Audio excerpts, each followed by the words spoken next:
நின்ற தமிழ்நாடு தனக்கும் என்னால் திணையளவு நலமேனும் கிடைக்கும் என்றால் செத்தொழியும் நாள் எனக்கு திருநாளாம் என்று கூறி இந்த மாலை வேளையிலே அற்புதமான ஒரு தலைப்பை எடுத்துக்கொண்டு கன்னி முயற்சியாக நடுவராக இங்கு வீட்டிலிருந்து அற்புதமான தீர்ப்பை வழங்க திரு வின்சென்ட் அவர்களை வாழ்த்தி இந்த தலைப்புக்குள்ள போறேன். நடுவர் அவர்களே, உங்ககிட்ட ஒரே ஒரு கேள்வி, ஆமா இல்லன்னு மட்டும் பதில் சொன்ன, வேற எதுவும் பேசக்கூடாது. ஆமா இல்ல. ஆமா. நீங்க காதலிக்கிற விஷயத்தை உங்க அப்பா கிட்ட சொல்லிட்டீங்களா இல்லையா? அது எப்படியா சொல்ல முடியும்? அப்ப ஆனா உண்டு.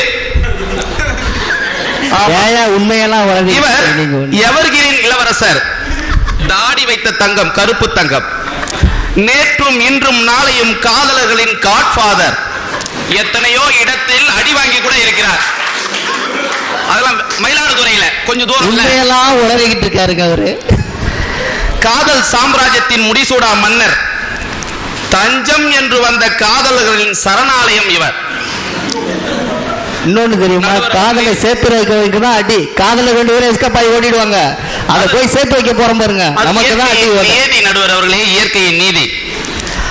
அடுத்ததாக கோபாலகிருஷ்ணன், உங்க அப்பா கொஞ்சம் கவனிக்க வேண்டிய விஷயம், உங்களுக்கு 100 சவரம் வேணுமா வேணாமான்னு மட்டும் நீங்க முடிவு பண்ணிக்கணும். அவர் ஒரு விஷயம் சொன்னார், நல்லா யோசிக்கணும். வாங்க வாங்கன்னா அதுக்காக இல்ல, கவர்ல இருக்கிற வாங்க வாங்க தான் நிக்கிறது தான் வாசல்ல நின்று இருப்பாங்க. வரவேற்கிறதுக்கு ஒரு பொம்மையை போட்டுருவாங்க, தெரியுமா உங்களுக்கு? வரவேற்பு போய் அதுக்கு ஒரு பொம்மை ஒண்ணு வச்சுட்டு அப்படியே இருக்கும், அப்படி இப்படி அடிச்சுட்டு இருக்கோம். ஆனா கவர் வாங்குறது அப்பா ஆசாசியா ஓடிட்டு வந்திருப்பாரு. அப்படி இல்லைன்னா அக்கா வீட்டுக்காரர் அங்க ஓரத்தில் வச்சிருவார் மொய் எழுதுறதுக்கு. அவனை போட்டோ உடனே எடுப்பாங்க தெரியுமா, சாப்பிடும்போது கூட விட மாட்டாங்க.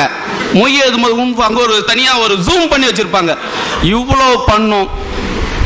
ஒருத்தன் 50 ரூபாய் எழுதியிருக்கான் பாரு, 100 ரூபாய் செலவாயிருக்கு. சாப்பிட்டுக்கா கொடுக்கணும்ல. இப்படிதான் அந்த போயிட்டு இருக்கு. அதுக்கு